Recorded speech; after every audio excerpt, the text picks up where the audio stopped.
In 1960, a young man named Uri Geller captivated American and British television audiences with extraordinary feats. He claimed his mind was powerful enough to accomplish anything, and viewers were astonished as he bent metal with sheer mental force, spoons softened in his hands, keys twisted with a light touch, and compasses swayed at his command.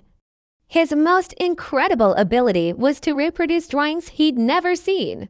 A volunteer would sketch something unseen, and Geller, using his unique gift, would attempt to replicate it. Though not always exact, his drawings were remarkably similar, leaving observers in awe. The burning question was, how could a human do this? These were just his stage acts, and his full story would undoubtedly amaze. Who is Uri Geller? Does he possess superhuman abilities, or is it all an illusion? Let's delve deeper. Early life and peculiar powers. Born in 1946 in Tel Aviv, Palestine, now Israel, Uri Geller's unusual journey began at age 6. One seemingly ordinary day, as he reached for a spoon to eat soup, it inexplicably broke. Initially dismissed by his mother as a weak spoon, the incident repeated days later, prompting young Uri to suspect his own involvement. In an interview, Geller recalled demonstrating this trick to amazed school friends. Later, he discovered he also possessed the ability to read minds. At 18, he joined the Israeli army and was wounded during the 1967 Six-Day War.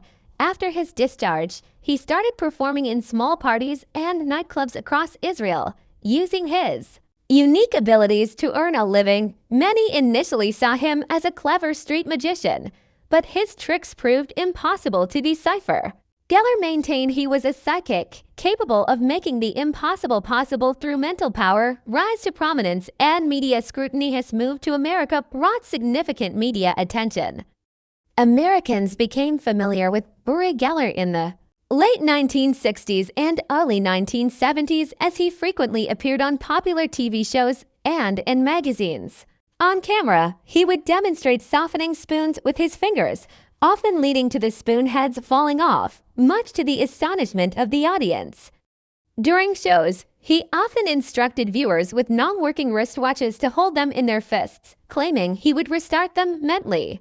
Many people reported their watches indeed began working again, an incredibly surprising phenomenon. Scientific investigation at Stanford. By 1972, Geller's media presence was so intense that even the scientific community took notice. Scientists at the Stanford Research Institute decided to investigate whether his claims of superhuman abilities were genuine or merely trickery. Share them in the comments. We hope you enjoyed this episode of Infallible Media Videos. Please leave your comments about the video in the comment section.